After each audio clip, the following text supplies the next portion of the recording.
Breaking news చూస్తున్నాం. తెలంగాణ ముఖ్యమంత్రి రేవంత్ రెడ్డి రేపు ఢిల్లీ వెళ్లనున్నారు. పలువురు కేంద్ర మంత్రుల్ని ఆయన కలవనున్నారు. తెలంగాణ అభివృద్ధి అంశాలపై చర్చించి కేంద్ర మంత్రులకు వినతి పత్రాలు ఇస్తారు.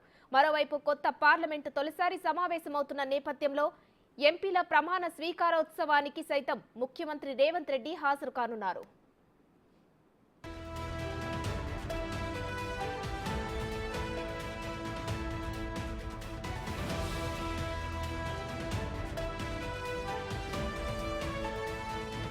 తెలంగాణ ముఖ్యమంత్రి రేవంత్ రెడ్డి రేపు ఢిల్లీ వెళ్లనున్నారు. పలువురు కేంద్ర మంత్రుల్ని ఆయన కలవనున్నారు. తెలంగాణ అభివృద్ధి అంశాలపై చర్చించి కేంద్ర మంత్రులకు వినతి పత్రాలు ఇస్తారు. మరోవైపు కొత్త పార్లమెంటులో తొలిసారి సమావేశమవుతున్న నేపథ్యంలో ఎంపీల ప్రమాణ స్వీకారోత్సవానికి సైతం ముఖ్యమంత్రి రేవంత్ రెడ్డి హాజరు కానున్నారు.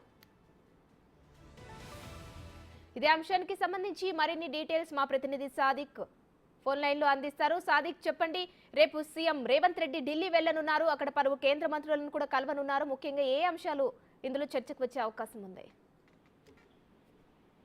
సుమా, రేపు ముఖ్యమంత్రి రేవంత్ రెడ్డి ఢిల్లీకి వెళ్లనున్నారు. ఆయన అక్కడ 3 రోజుల పాటు ఉండే అవకాశం ఉన్నట్టుగా ముఖ్యమంత్రి కార్యాలయ వర్గాలు చెప్తున్నాయి. ఎంపీల ప్రమాణ స్వీకారము ఈ నెల 25వ తారీఖు రోజు సాయంత్రం ఉంటుంది. తెలంగాణ మంత్రులు ఆ కార్యక్రమాల్లో ఆయన పాల్పంచుకోబోతున్నారు. అక్కడ అంతకంటే ముందుగా ఎంపీలు గెలిచినటువంటి 8 మంది ఎంపీలతో తెలంగాణ సంబంధించిన రెసిడెన్షియల్ కమిషనర్ గౌరవ్ ఉప్పల్తో కూడా సమావేశం కానున్నారు. ప్రధానంగా తెలంగాణకు ఢిల్లీకి మధ్య వారధి నిర్మించే లక్ష్యంగా తెలంగాణకు రావాల్సిన హక్కులపై ఏ విధంగా మాట్లాడాలో దానిపైన కూడా పూర్తి స్థాయిలో వారికి మార్గదర్శకాలు నిర్దేశించబోతున్నారు. ఈ కార్యక్రమంలో సీనియర్ కాంగ్రెస్ నేత కేశవరావు కూడా వెళ్తున్నారు.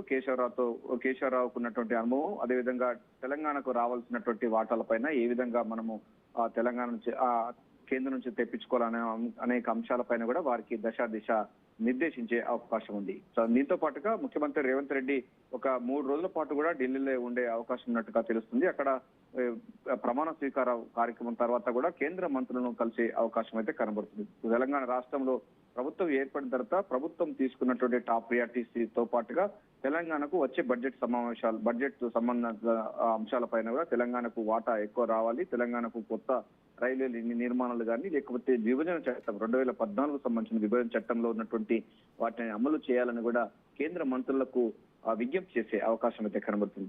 గెలిచినటువంటి ఎంపీలకు రోజు వారు ఏ విధంగా చేయాలి, మనకు పార్లమెంటరీ వ్యవస్థలో ఏ విధంగా పనిచేయాలి, తెలంగాణ హక్కుల కోసం ఏ విధంగా పాటుపడాలి, సీనియర్స్ నుంచి తీసుకున్నటువంటి అభిప్రాయాలు అన్నింటిపైన క్రోడీకరించి వారికి 3 రోజుల పాటు వార్తనే ఉండి వారికి ఏ విధంగా ముందుకెళ్లాల అంశాలపైన కూడా చర్చించే అవకాశం ఉంది. దీంతో పాటుగా కొంతమంది కేంద్ర మంత్రులను అంటే బిజీగా ఉన్నారు, కానీ కేంద్ర మంత్రులను కలిసే అవకాశం అయితే కనబడతా ఉంది. సో 3 రోజుల పాటు అక్కడే ఉంటాడు కనుక డెఫినెట్ గా కేంద్ర మంత్రులను కలిసే అవకాశం అయితే కనబడుతుంది.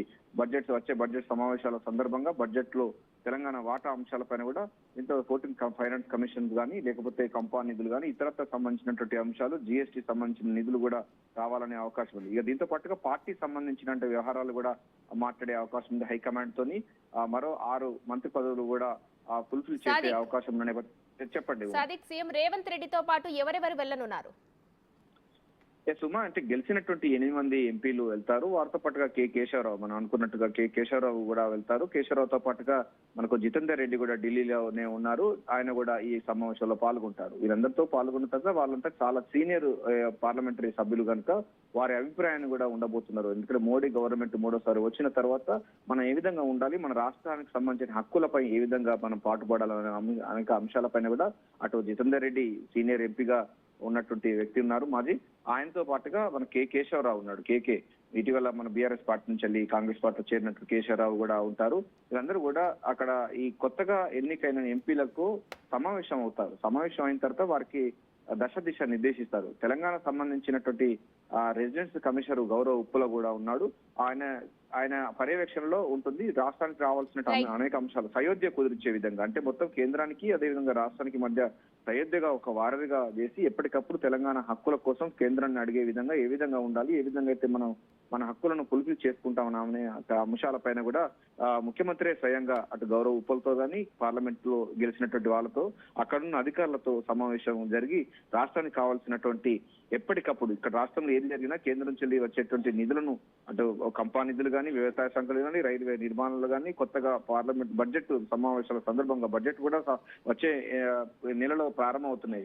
ఈ నేపథ్యంలోనే దానికి సంబంధించిన అంశాలపైన కూడా దశాదిశ నిర్దేశించబోతున్నారు. వారికి కావాల్సిన మార్గదర్శకాలు అయితే ఇవ్వబోతున్నారు. Uma. Right, thank you Sadiq.